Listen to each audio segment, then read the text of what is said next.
So. Oh. Hier.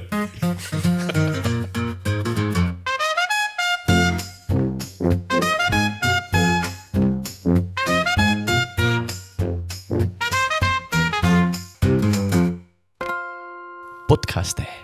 Das ist salzburgerisch für Podcast. Herzlich willkommen. Wir sind wieder da für euch zur 7. Folge auf einen 7. Streich. Ne? Muss man sagen, wir senden seit 14 Wochen durch. Ja, unglaublich. Man sieht es uns nicht an. Nein. Ja, Die verflixte 7. Folge. die gell? verflixte Müssen wir 7. schauen. Folge. Wir drei sind da, der Hansi ist da, es kann losgehen. Burschen, jetzt machen wir einfach einmal so, wie geht's euch? Ich schaue noch mal kurz, ob die Kamera läuft. Schau mal. Ja. Aber läuft. Der Dominik geht zur Kamera, uns geht's gut, glaube ich. Ja. Wie geht's euch? Erzähl's mal. Du, ich würde heute generell gern die Folge unter dem Motto stellen: Der Sommer ist aussehen, der Sommer ist um. Wir haben es überlebt, oder? Ja. Ja. Jetzt kommt die, Gut. wir haben es überlebt. Nicht gut, aber wir haben es überlebt. Ah ja, da waren schon ein paar lustige Episoden jetzt noch dabei. Absolut, aber jetzt hat es echt da. Also, nur zur Aufklärung, wir haben jetzt den 7. Oktober. Der Sommer ist aussehen und es ist, ja, Es waren noch zwei ereignisreiche Wochen, ja. Veranstaltungen, Wochen. die, was uns nochmal den Gar ausgegeben haben, wie Ja. man so schön sagt auf Altlatein. Und der Manfred hat schon das Bier in der Hand. Ich merke mich jetzt aufmachen. Und das darf man heute gerne ein bisschen thematisieren, was da in den letzten Wochen alles passiert ist. Aber zuerst einmal anstoßen, Zuerst einmal heute haben wir ganz was anstoßen, Feines. Ja, weil wir haben zu feiern, der Sommer ist geschafft. Oder? Ja, ich wollte jetzt gerade den Korken Oberkroatien, aber ist leider nicht gegangen. Ah ja, Las Palmas waren wir auch, gell? Ja. Aber wie? Wir alle drei.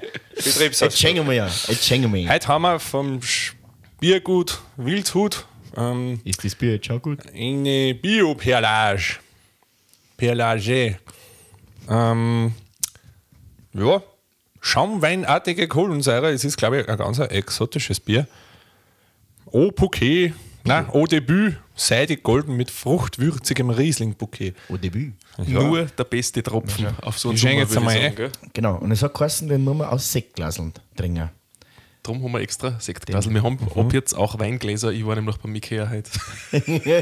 Die ganz die Fein hat er gekauft. Ja, da. Der Dominik. Wie heißen denn die? Die ganz die Fein hat er gekauft. Naja, schön trüb. Die, ja. die Sektflöte. Oder so. Schau dir das an. Wahnsinn. Kann das was? Der Manfred, der schenkt ein. Das ist, ich komme mir gerade vor wie Silvester.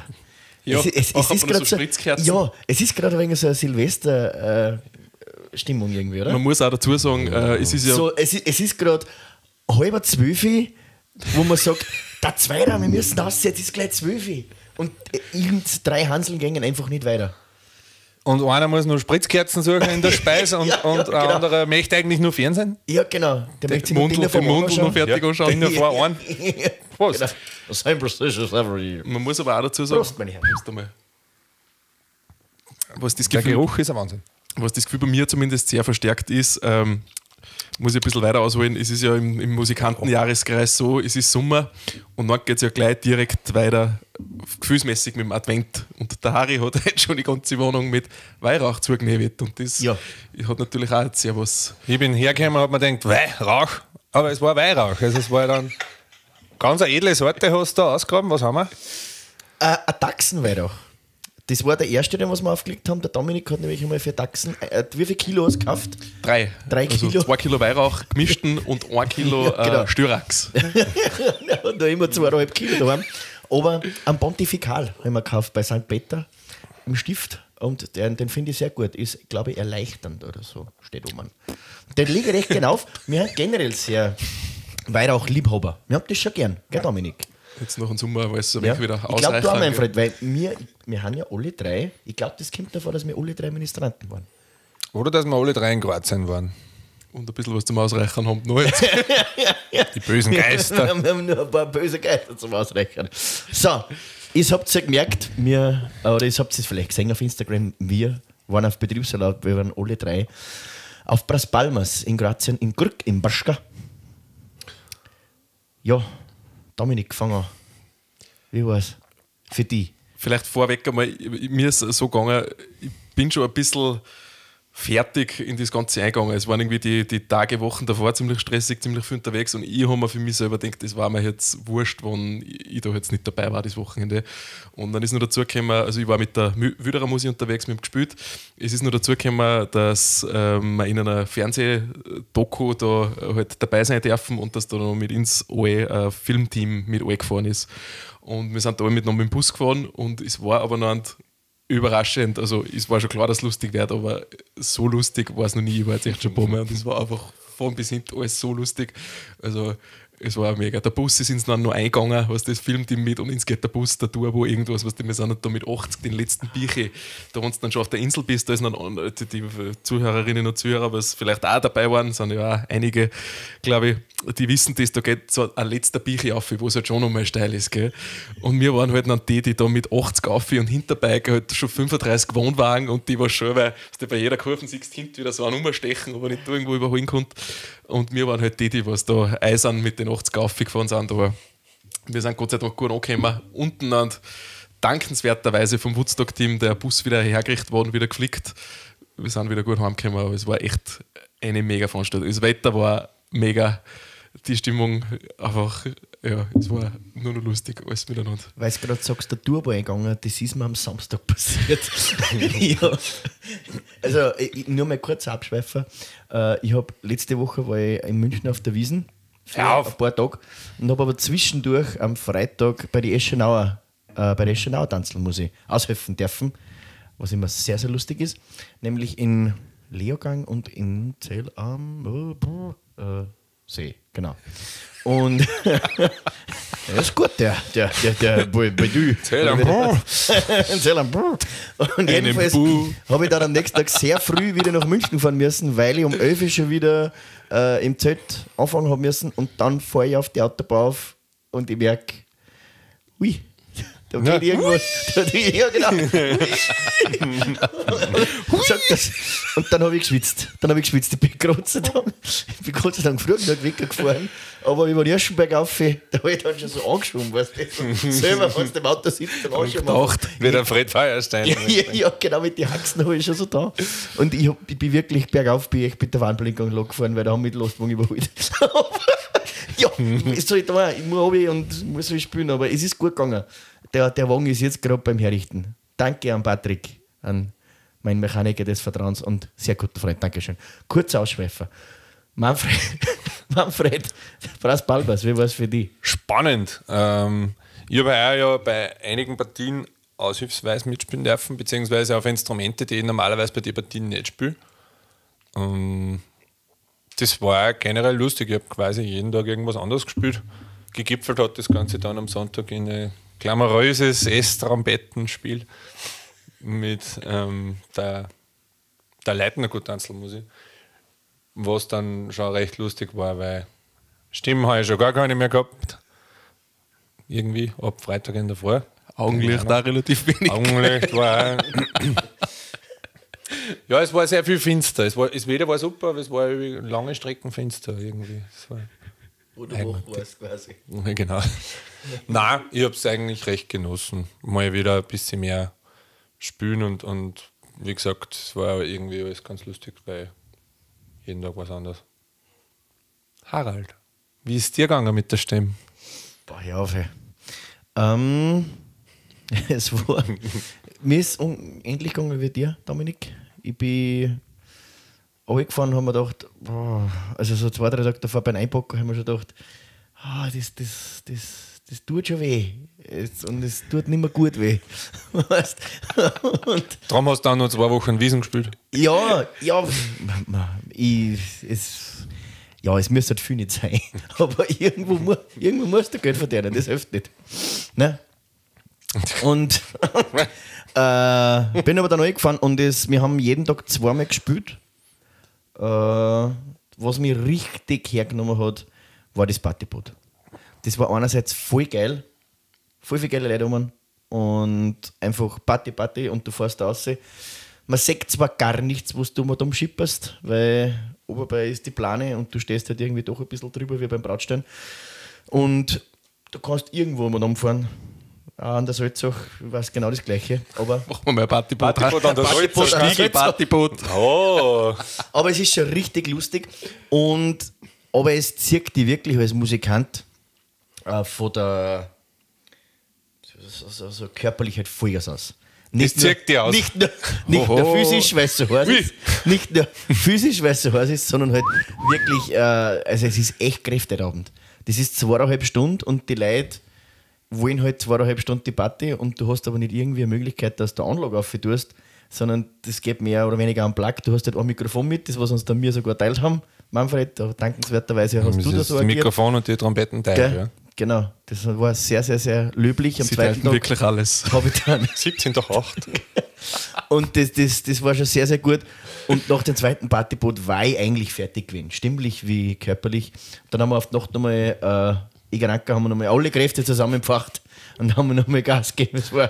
Und ich glaube, das Publikum hat auch gemerkt, wir geben nochmal alles für sie. Und das war dann richtig süß und war ein schöner Abschluss. Montag bin ich heim und bin gelegen. Ich war komplett krank. Also richtig, ich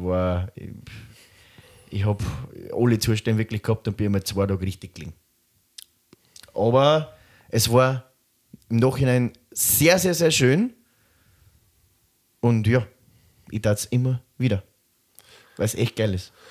Das Einzige, was man wirklich sagen muss, Ja, sag irgendwas. der Spritzer da unten Ja. passt mir gleich gar nicht. Da hätte man so eine Perlage brauchen können. Hinter. Ja, nein, wirklich, da trinken wir jetzt einmal ganz schnell runter. Das ist aber richtig gut schon wieder gewesen. Mir taugt es gescheit. Aber das hat irgendeinen so einen, ich weiß nicht, irgendeinen so einen Geschmack, der was das so brennen vor. So Ja, es ist mir das halt. Wasser nicht ganz so. Das Nicht, Mineralwasser nehmen wir ist nicht so. Also das halt gescheit Hast du gespielt. da deswegen auch nur Orangensaft getrunken? Quasi. Absolut, absolut. Und Reni räumt den Magen auf. Ja, wir haben eigentlich schon gescheit viel Blödsinn gelernt. Also, erstens, wem gehört das Partyboot, haben wir gelernt.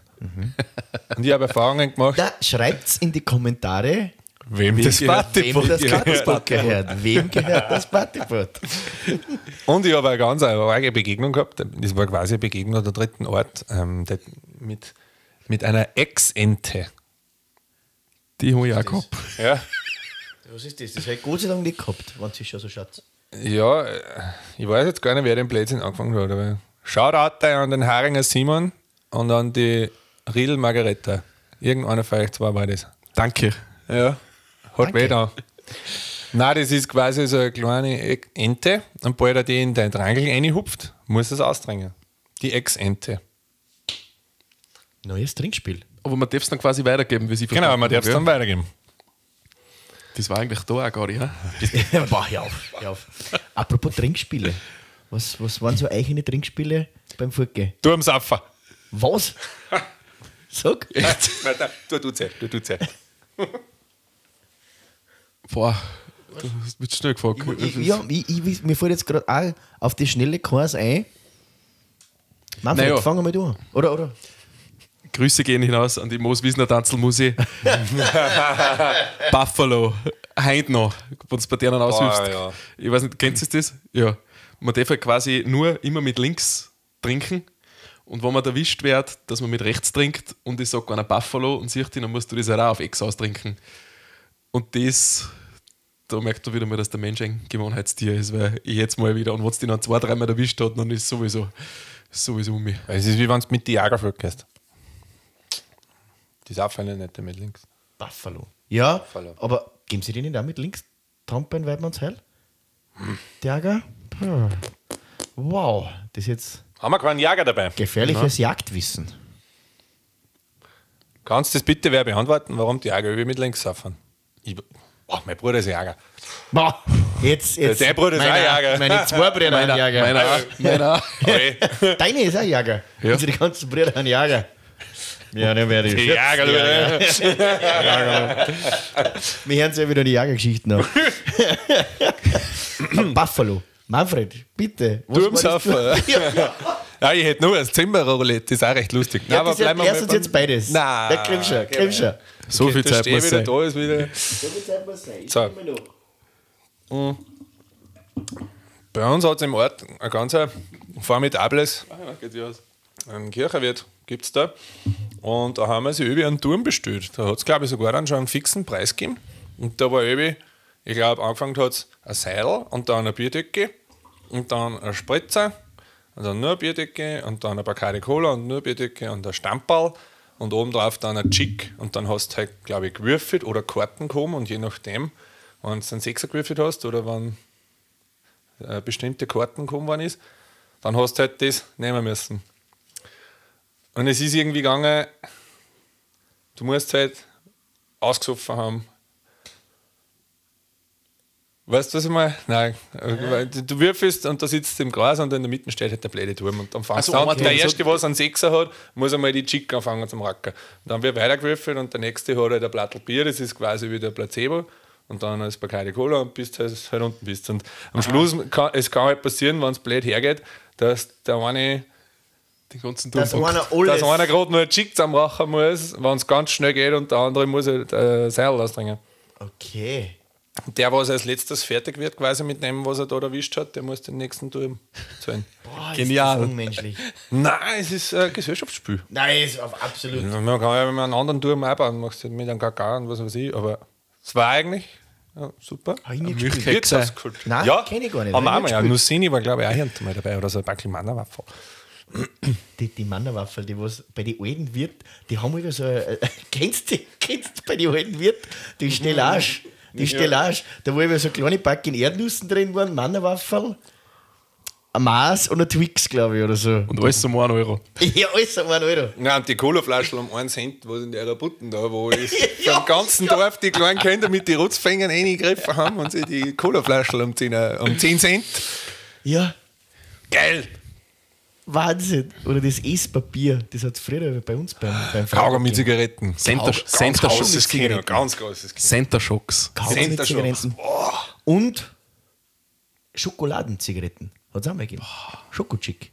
Die haben nämlich echt ausgeschaut, als würde ich Kaugummi, weil die waren ja dann innen braun. Ne? Aber bei den Kaugummi-Chick war dann oft vorne ein bisschen so ein Pulver drin, wenn du es reinblasen hast, dass es direkt ein wenig so rausgestappt hat. Das war Wirklich? cool. Bis zum Kirchenplatz so richtig aufgefallen. Warst du ein Raucher in der Schule, Manfred? Nein, Nicht? war jetzt groß. Also der war jetzt groß. Glaubst denn du? Trinkspiele, Harry. Du? Trinkspiele, ich bin gerade beim Überlegen, mir fällt echt nichts ein. Wir haben sich das Zeug einfach nur so reingekübelt. Also hast du keine Kindheit gehabt zum im Dorf. Nein, ich weiß es jetzt nicht. Das, was mein guter Freund, der was übrigens vor ein paar Tagen 30 geworden ist, Grüße, nochmal hinaus. Schaut, der shit schon, bist du narrisch. Der Ante, der Gerald. Wir zwei haben sehr viele Stunden verbracht. Und was wir gehabt haben, wenn wir miert worden sind, oder beim Brautblasen oder so, wenn wir früh aufstehen haben müssen. Können wir salzburgerisch Brautblasen geschwind übersetzen in irgendwas, was nicht so zweideutig ist? Wenn in Salzburg eine Hochzeit ist, dann da gibt es eine Braut. Weiter. dann gibt es eine Braut. Und die Braut wird nicht einfach hingefahren da zu der Kirche oder zum Standesamt, sondern sie wird quasi abgeholt mit 2 Flügelhornisten oder Flügern und den Nachhinein, die was dann Weisen spielen, Weisen blasen und oder halt so Liedern so auf, oder Hohermalen auf den Niederalm, als Brautlied und solche Sachen. Und da kommst du dann wirklich zu der Braut heim, mei, das ist aber sehr lustig. Bei uns heißt das Bockblasen. Wirklich? Nein, bei uns heißt es Brautblasen. Und da holst du dann quasi wirklich von daheim an, das ist dann ganz schön, dann kriegst du Jausen meistens, dann stehst du noch bei der Tür, dann spielst du das Brautlied, dann steht sich die Mutter und der Vater noch zusammen, dann kommen so die ersten Tränen, waren das die hat die letzte Nacht. Und dann fährst du eben zu der Kirche und spielst das halt dazu. Das ist Brautblasen. Wenn wir halt am Vortag vielleicht ein bisschen fort waren und dann ein wenig müde, dann haben wir sie während der Kirche beim Wirt. Da warst du schon 4 Stunden Brautblasen. Ja. Ein Schnaps mit Kaffeebohnen habe ich angeschafft. Also Kaffeebohnen zu beißen. Der Espresso Martini des kleinen Mannes. Ja, genau. Kaffeebohnen zu beißen und mit einem Schnaps abschwarmen. Das fährt ein wie ein Fieberzapfer. Der Kaffee oder der Schnaps? Beides. Ah. Also die Bohnen mit dem Schnaps halt zusammen, das ist halt. Da bleibst bis Mitternacht. Das kann ich sagen. Das war so unser Ding, aber so Trinkspiele, die was jetzt so, was wir so immer gespielt haben, fällt mir jetzt nichts ein. Sollte mir was einfallen, wer es nachholen? Ich überlege die ganze Zeit, wie das Zimmerer-Roulette gegangen ist, aber ich bin mir nicht hundertprozentig sicher. Wir haben das bei der Schulplattler gehabt, gespielt. Das war. Ich glaube, da hat es einfach einmal eine Runde angeschafft worden, jeder das gleiche Triangel. Und es hat keiner dringen dürfen. Und dann haben wir halt so viele Leute, wie wir waren, hast du dann einfach die Nummern von 1 bis 25 und jeder hat sich halt, voll bescheuert, aber mit Kugelschreiber auf die Handflächen so eine Zahl geschrieben. Und dann hat halt einfach jeder irgendwie so zufällig die Zahlen zwischen Hausnummer 1 und 25 gesagt. Und wenn du die gehabt hast, hast du so, ja, hab ich. Und dann hast du deine Triangel dringen dürfen. Und der Letzte, was überbleibt, der muss zahlen.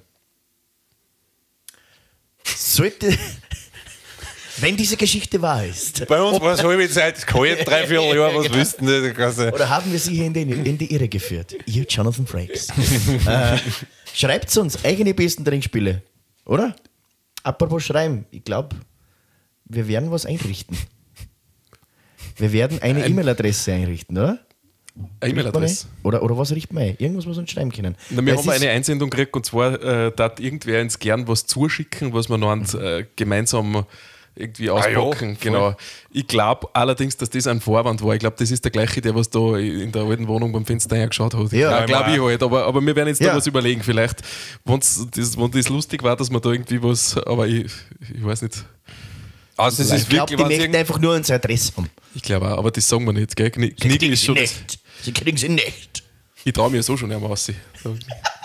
Ich muss noch ganz kurz einmal eingrätschen. Mir war es noch wichtig in so einer Playlist. Übrigens, merkt es auch gerne in so einer Spotify-Playlist. Da schauen wir mal, weil das die Titel, über die wir so reden, weil Live 3 sind und was mir einfach eine Herzensangelegenheit war. Ein Titel, ganz liebe Grüße an den Hofer Patrick, der hat das, glaube ich, entdeckt. Samba Alpin. Das war mein. Das war einfach der Pras Palmas Song. Wir haben das beim Auffahren, glaube ich, also jede dritte Nummer war dann wieder Samba. Genau. Loszenkt das an, bitte. Das war mein Mac-Moment, weil ich habe da noch irgendeine andere Probe gehabt und Eger Ranker hat schon Soundcheck gemacht. Und ihr habt einfach das Lied eingespielt auf der Bühne und du hast so da alles, wie wenn du das singst.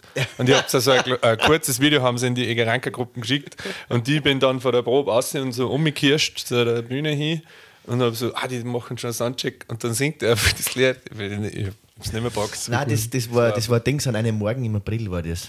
Nein, das war Samba. Aber vorher hat der Hasch an einem Morgen im April eine da. Von den Kastelruther Spatzen. Das ist auch super. Das ist wunderbar. Hört sich das mal an einem Morgen im April.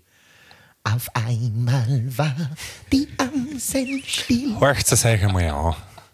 Norbert Rier. Männer. Ja. Bevor ich mich nochmal anschied. Ein großes Brösterchen. Wir haben ja heute was zu feiern. Nicht nur, dass der Sommer aussieht, sondern wir nehmen heute das alle erst einmal auf die Nacht auf. Der Manfred bleibt heute bei uns über Nacht. Und wir trinken heute abends. nicht vormittags.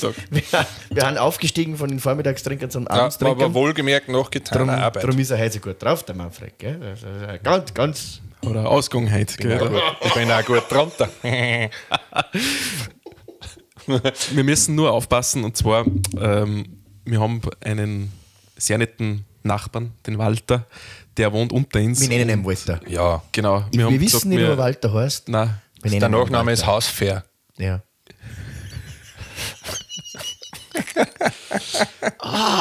Und vielleicht noch ganz kurz eine kleine Erfahrung. Wir sind eingezogen und ich habe da noch mal zum Dummkramt mit dem Möwe und der Tisch dumm gebaut. Und ich habe gekocht. Und der Harry, Harry hat gekocht. Schenkenkäse da. Nein. Und der Harry sagt, hat da jetzt was geklopft? Und dann sage ich, nein, ich glaube, das war einfach bei mir der Tisch. Und da war es auch so wie heute, so 11, halb 12 immer dumm.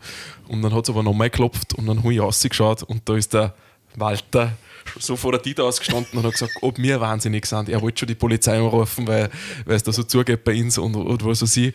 Und dann habe ich gesagt, Entschuldigung, tut mir leid und hin und her. Und dann hat er gefragt, ja, was ist mit den Gewandsis jetzt da? Gell? Und ich habe gesagt, ja, und ich habe richtig gesehen, wie sie so die Verzweiflung in seinem Gesichtswort macht. So, ja, wir haben es dann Gott sei Dank wieder hingekriegt. Wir haben dann nochmal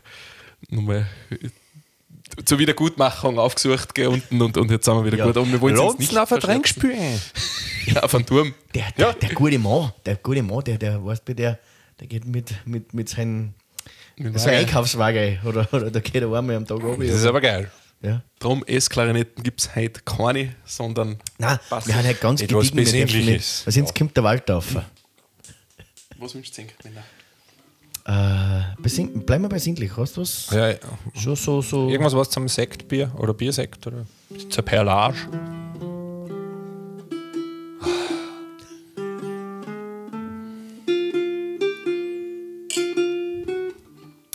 Wir grüßen euch, liebe Podcaster-Hörerinnen und Hörer, Zuseherinnen und Zuseher. Schön, dass Sie wieder dabei waren. Beim Podcast sein. Trefft euch, macht's ein Trinkspiel, bleiben Sie in Gesellschaft. Wir werden es auch tun. Und beehren Sie uns beim nächsten Mal wieder. Bei der 8. Folge. Podcaster. Bitte. Oh ja, servus. Jetzt hast du schon wieder Podcaster gesagt, gell? Also du auch nicht sagen, dann weißt du, ey, das ist gut. Boah, das ist echt gut. Ich habe mich einfach voll umgeschüttet. Das, glaube ich, muss am Video mega ausschauen. Ja.